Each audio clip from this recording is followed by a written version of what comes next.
A popular Ecuadorian presidential candidate was shot dead on the 9th of August at a political campaign rally in the capital city of Quito. Fernando Villavicencio was renowned for speaking up against corruption. In a video released on social media, heavily armed masked men claiming to belong to Ecuador's second largest criminal organization, Los Lobos, meaning the Wolves, claimed responsibility for the killing.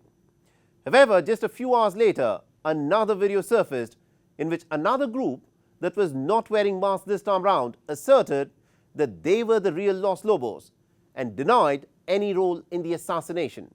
Further, they claimed that the video that was released earlier was an attempt by the rivals Los Choneros to set them up for murder. Outgoing President Guillermo Lasso declared 3 days of mourning and a 60-day national state of emergency. National elections, though, that are slated to be held on the 20th of August will be held as per schedule. A historically peaceful country, Ecuador has witnessed an uptick in violence in the last year as drug traffickers have flocked to the South American nation. Our next report gets you more details. ¡Viva Quito! En esta ciudad. Long live Quito, in this city where we fought the greatest battles against tyranny, in this city where we wrote great stories about tyranny, in this city we are going to write, on August 20th, the final story of the rebellion of democracy, of the struggle against corruption, against the mafia that have subjugated our homeland for 20 years. On August 20, comrades, a choice will be made between the mafia and the homeland. Either the gangsters triumph and return, or the good people, the Democrats, the brave people win the battle and get the homeland back. This is the speech delivered by the Ecuadorian presidential candidate shortly before he was shot dead.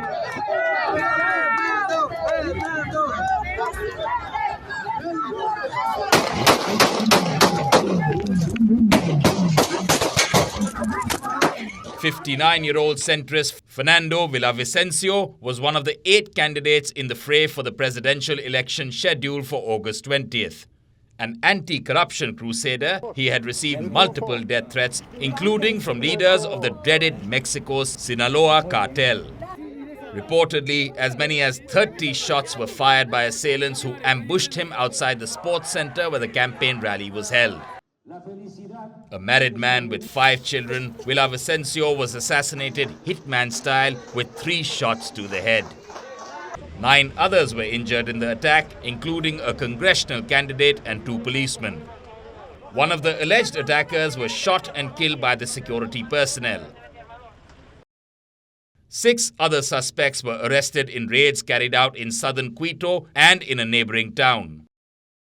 A former journalist who served in parliament, Villavicencio was one of the most critical voices about corruption, especially during the 2007 to 2017 government of President Rafael Correa. His efforts led to President Correa being sent to imprisonment for 8 years.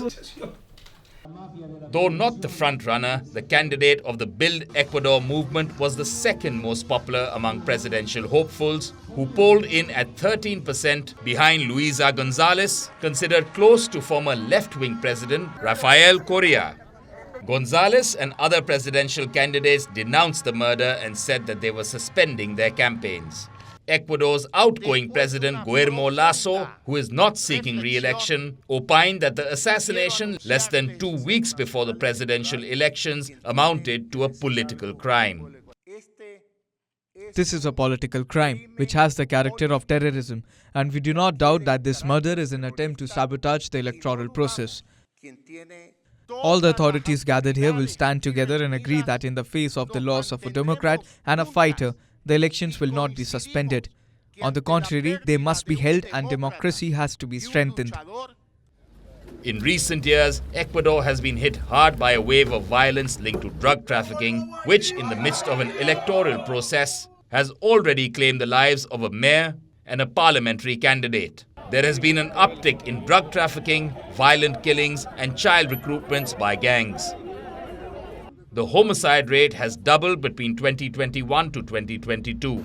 In the backdrop of such a dismal scenario, the gruesome killing of a popular presidential candidate doesn't evoke much positivity.